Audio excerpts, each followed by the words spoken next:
नमस्कार, आप देख रहे हैं न्यूज़ 24। मैं हूं विपनेश माथुर और 2 बजे के बुलेटिन की शुरुआत होगी बड़ी खबर के साथ। जी हां, जम्मू कश्मीर में एक बार फिर से आर्टिकल 370 का विरोध तेज हो गया है। जम्मू कश्मीर के 3 पूर्व मुख्यमंत्रियों ने गुपकार घोषणा पर बैठक के लिए सहमति दी है। आज श्रीनगर में नेशनल कॉन्फ्रेंस अध्यक्ष फारूक अब्दुल्ला के घर पर एक अहम बैठक हो रही है, जिसमें 4 अगस्त 2019 को साझा बयान जारी करने वाले सभी राजनीतिक दल और नेता शामिल हो रहे हैं। गुपकार डिक्लेरेशन नाम से जारी एक बयान में जम्मू कश्मीर के कुछ राजनीतिक दलों ने आर्टिकल 370 हटाने के किसी भी प्रयास का मिलकर विरोध करने पर सहमति दी थी। अब करीब 14 महीने के बाद आज इस राजनीतिक गठबंधन की दूसरी बैठक हो रही है। सुनिए। फारूक अब्दुल्ला साहब ने महबूबा मुफ्ती साहिबा से गुजारिश की है कि वो 4 बजे इनके घर पे तशरीफ लाएं, तो बाकी तमाम गुपकार डिक्लेरेशन पे दस्तखत करने वाले जो पार्टी हैं और जो लीडर हैं, उन सबको फारूक साहब 4 बजे दावत देंगे। उस मीटिंग में महबूबा मुफ्ती साहिबा ने भी आज कहा है कि वो उस मीटिंग में शामिल होंगे। उस मीटिंग के दौरान मौजूदा सियासी सूरत-ए-हाल पे जो है उस पर नजर डाली जाएगी और आगे के लिए गुपकार डिक्लेरेशन पे दस्तखत करने वाले तमाम पार्टियों का एक नजरिए में उनका एजेंडा क्या रहेगा, उस पर बातचीत होगी। तो आर्टिकल 370 के खिलाफ आया था गुपकार प्रस्ताव, इसकी भी जानकारी लेंगे। लेकिन जिस बात का जिक्र उमर अब्दुल्ला कर रहे हैं, और ये जम्मू कश्मीर के 3 बड़े नेता, 3 पूर्व मुख्यमंत्रियों की जो बैठक होने जा रही है, सबसे पहले उस पर जानकारी लेते हैं। सीधे रुख करते हैं जम्मू कश्मीर से। मेरे सहयोगी आसिफ स्वाब जुड़ गए हैं। आसिफ, ये जो बैठक होने जा रही है जम्मू कश्मीर के 3 पूर्व मुख्यमंत्रियों की, इस बैठक के बारे में डिटेल से जानकारी दीजिए। क्या मकसद है इस मीटिंग का? देखिए, बैठक 4 बजे फारूक अब्दुल्ला के निवास पर गुपकार पर होगी और यहाँ फारूक अब्दुल्ला के अलावा जो 3 टाइम के चीफ मिनिस्टर रह चुके हैं जम्मू कश्मीर से, उनके अलावा उनके बेटे उमर अब्दुल्ला जो भी वो मुख्यमंत्री रह चुके हैं, और महबूबा मुफ्ती वो भी पूर्व मुख्यमंत्री जम्मू कश्मीर की रह चुकी है। इनके अलावा जो पूर्व मंत्री जम्मू कश्मीर के रह चुके हैं, चाहे सजाद लोन हो या कांग्रेस के जो अध्यक्ष यहाँ पर ये मीर है, ये सब भी सिग्नेचरीज है गुपकार डिक्लेरेशन के। और इनमें से कितने लोग आज इस मीटिंग में हिस्सा लेने के लिए पहुंचते हैं, ये देखने वाली बात होगी। हालांकि जो सिग्नेचरीज है, इन सबको इस मीटिंग में बुलाया गया है और इसके लिए महबूबा मुफ्ती ने हामी भी भरी है और उमर और फारूक अब्दुल्ला वहां पर दोनों मौजूद रहेंगे। इनके अलावा जो सारे सिग्नेचरीज है वो क्या यहाँ पर पहुंचेंगे, क्योंकि इसमें अगर देखा जाए तो जो पिछले साल धारा 370 के बाद कई सारे डेवलपमेंट सामने आई, जो राजनीति करीब 12 महीनों से ज्यादा समय से, 1 साल से ज्यादा समय से यहाँ पर ठप हो गई थी, उस राजनीति की ये शुरुआत होगी। इस बैठक के साथ ही नए सिरे से अब जम्मू कश्मीर में राजनीति किस और करवट लेगी, ये सारी चीजें जो है इस डिक्लेरेशन इस बैठक में सामने आएगी। क्योंकि जिस प्रकार से पिछले साल धारा 370 हटाई गई थी, उस समय बीजेपी को छोड़कर जो भी यहाँ पर राजनीतिक पार्टियां थे या लीडर थे, उन सबको एक तरह से बंद कर दिया गया था। उसके बाद महीने तक कश्मीर घाटी पूरी तरह से बंद रही और धीरे धीरे फिर इसके बाद नेताओं की रिहाई हो गई और 2 दिन पहले महबूबा मुफ्ती की रिहाई के बाद अब ये पहली बड़ी राजनीतिक बैठक यहाँ पर सामने आ रही है, जिसमें कम से कम जो रिहाई के बाद ये पहली बड़ी बैठक होने जा रही है। आसिफ, ये जो गुपकार घोषणा का जिक्र हो रहा है, जरा दर्शकों को अलग से समझाइए, क्या मतलब है इसका?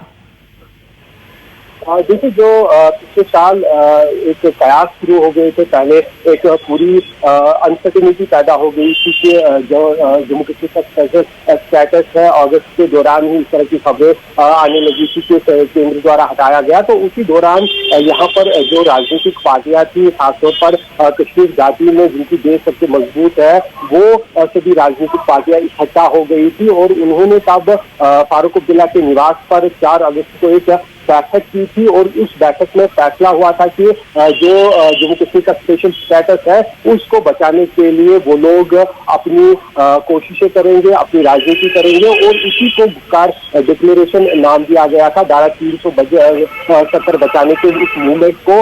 और इसमें जो सभी जम्मू कश्मीर की निजी राजनीतिक पार्टियां थी, रीजनल पार्टियां थी, वो शामिल थी और इसके अलावा कांग्रेस और CPIM जैसी पार्टियां भी शामिल हुई थी और इसमें यही फैसला। बिल्कुल आसिफ, इस बीच सवाल ये भी उठ रहा है कि इस बैठक पर तो हमारी नजर रहेगी, लेकिन जबकि घाटी में अब शांति है और आर्टिकल 370 वहां से हट चुका है, तो ऐसे में इस मीटिंग का क्या मकसद रह जाता है, ये भी समझना दर्शकों के लिए बहुत जरूरी होगा। बहुत बहुत शुक्रिया आसिफ, आप जानकारी हमें देने के लिए, अपडेट के लिए नजर बनाए रखिएगा। आगे बढ़ते हैं, इस बीच एक और बड़ी खबर का रुख कर लेते हैं, हाथरस केस से जुड़ी हुई है। हाथरस केस पर सुप्रीम कोर्ट में सुनवाई पूरी होने के बाद बड़ी खबर यह है कि फैसला सुरक्षित रख लिया गया है। सुनवाई के दौरान पीड़ित पक्ष की तरफ से जांच दिल्ली ट्रांसफर करने की मांग की गई और वहीं यूपी सरकार की तरफ से पेश सॉलिसिटर जनरल तुषार मेहता ने कहा है कि पीड़ित परिवार यह चाहता है कि सीबीआई जांच की निगरानी सुप्रीम कोर्ट करे और राज्य सरकार भी यही चाहती है। यूपी के डीजीपी की तरफ से वरिष्ठ वकील हरीश साल्वे पेश हुए। उन्होंने पीड़ित परिवार की सुरक्षा में यूपी पुलिस की बजाय सीआरपीएफ लगाने की मांग का विरोध किया है। और इस खबर पर सीधे रुख कर लेते हैं, प्रभाकर मिश्रा लाइव जुड़ गए हैं। प्रभाकर, अब किस तरीके से देखा जाए, क्योंकि पीड़ित परिवार मांग कर रहा है कि इसे सुप्रीम कोर्ट ट्रांसफर किया जाए, राज्य सरकार भी यही चाहती है, तो फिर तो कोई अड़चन नहीं होगी? निश्चित तौर पर कोई खास अड़चन नहीं होगी, क्योंकि पीड़ित परिवार की जो मांग है करीब करीब वही बातें राज्य सरकार की तरफ से भी कही जा रही हैं। राज्य सरकार की तरफ से सॉलिसिटर जनरल तुषार मेहता जब खड़ा हुआ तो उन्होंने जो परिवार को सुरक्षा दिया गया उसका ब्यौरा दे रहे थे। साथ ही उन्होंने ये भी कहा कि पीड़ित परिवार भी चाहता है कि इस मामले की निगरानी सुप्रीम कोर्ट करे, सीबीआई जांच की निगरानी सुप्रीम कोर्ट करे और इसमें राज्य सरकार की सहमति है, राज्य सरकार को भी इस पर कोई ऐतराज़ नहीं है। तो आज सुनवाई के बाद से फैसला सुरक्षित रह गया और 2-3 मसले हैं जिस पर कोर्ट को फैसला सुनाना है। उसमें एक बात ये कि मॉनिटरिंग कौन करेगा, चूँकि उत्तर प्रदेश का मामला है और एक याचिका सुप्रीम हाई कोर्ट में भी पेंडिंग है, तो सुप्रीम कोर्ट ये भी कह रहा था कि चूंकि मामला हाई कोर्ट भी इस मामले की निगरानी कर सकता है, तो हाई कोर्ट करेगा या सुप्रीम कोर्ट करेगा, सुप्रीम कोर्ट को ये तय करना है।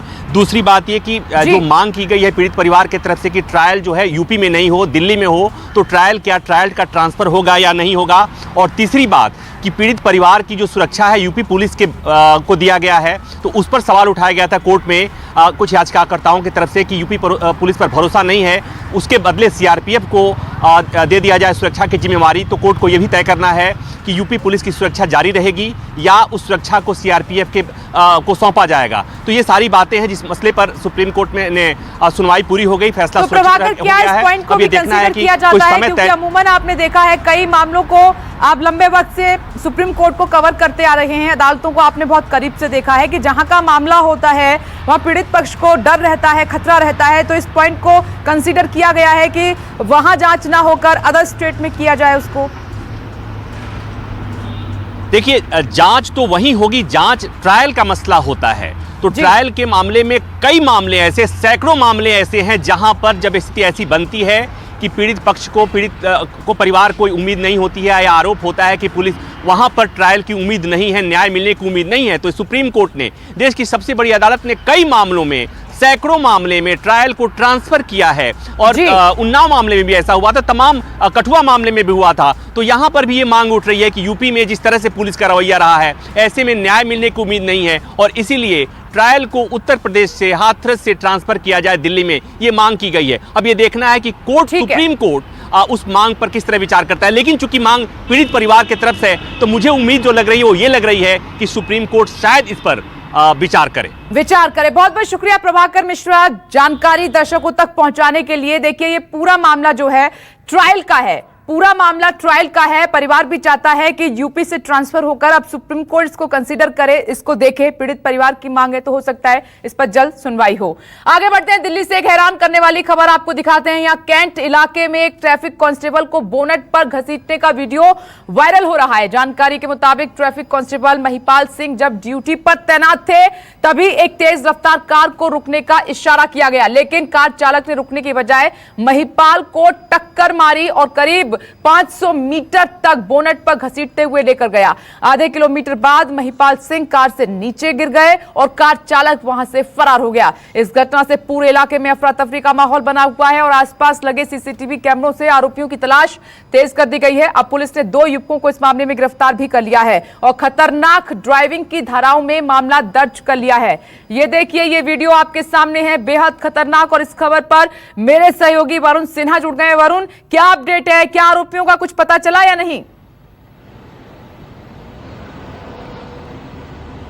देखिए, 2 लोगों को गिरफ्तार किया गया है इस पूरे मामले में और अब फिलहाल उनसे पूछताछ की जा रही है। सीसीटीवी में जो नंबर दिखा था उसके आधार पर इन दोनों को गिरफ्तार किया गया है। फिलहाल अब ये तय किया जाएगा कि आखिर ये लोग कहां के रहने वाले हैं। एक बहुत स्पष्ट बात ये कि इस वीडियो में आप देख भी रहे होंगे करीब 500 मीटर तक जो है वो इन दोनों ने महिपाल को जो है वो गाड़ी से घसीटा था और ऐसी परिस्थिति बनाई थी कि शायद उसकी जान तक जा सकती थी। और शायद यही वजह है कि फिलहाल इस पूरे मामले को बहुत सीरियसली हैंडल भी करी है। इन दोनों से पूछताछ की जा रही है। महिपाल की जो हालत है वो पहले से सुधार है, उसमें काफी कल तक जो है वो काफी ज्यादा उसे चोटें लगी थी, इसलिए वो होश में नहीं था। आज वो होश में आया है। तो ऐसी परिस्थिति को देखते हुए लगातार पुलिस अपनी जांच को आगे बढ़ा रही है। ये एक पहला मामला नहीं है, इस प्रकार के मामले लगातार दिल्ली में सामने आते रहते हैं, क्योंकि वजह यह है कि ट्रैफिक पुलिस लगातार जांच अभियान चलाती है और ऐसे में इस प्रकार के जो लोग होते हैं वो नियमों की अनदेखी करते हैं और धज्जियां उड़ाते हुए कहीं ना कहीं गाड़ी को तेज रफ्तार कर देते हैं, जिसका एक हादसा कहीं ना कहीं इस वीडियो में सामने निकल के आया भी है। वरुण, ये तस्वीरें विचलित कर रही हैं, उन पर रोक लगे, इसीलिए इस पर स्ट्रिक्ट एक्शन की भी बहुत ज्यादा आवश्यकता है। बहुत बहुत शुक्रिया आपका वरुण सिन्हा, जानकारी हम तक पहुंचाने के लिए। ये वीडियो लगातार न्यूज़ 24 आपको दिखा रहा है। आगे बढ़ते हैं, मुंबई की खबर का रुख करेंगे। मुंबई के कांदिवली में खतरनाक स्टंट का वीडियो वायरल हो रहा है, जिसे देखकर आपके रोंगटे खड़े हो जाएंगे। यहां, जी हां, 23वीं मंजिल पर एक युवक वीडियो बनाता दिखाई दे रहा है। आप तस्वीरों में देख सकते हैं कि कैसे हाई राइज बिल्डिंग के किनारे एक लड़का खतरनाक स्टंट कर रहा है। न्यूज़ 24 आपसे अपील करता है, जी हां, न्यूज़ 24 आपसे अपील कर रहा है कि आप ऐसा स्टंट करने की बिल्कुल भी कोशिश ना करें, आपकी जान भी जा सकती है। और इस खबर पर मुंबई से सहयोगी दीपक दुबे जुड़ गए हैं। दीपक, कुछ पता चला ये युवक कौन था? ऐसी क्या सनक इसको चढ़ी, किसने जान की भी परवाह नहीं की?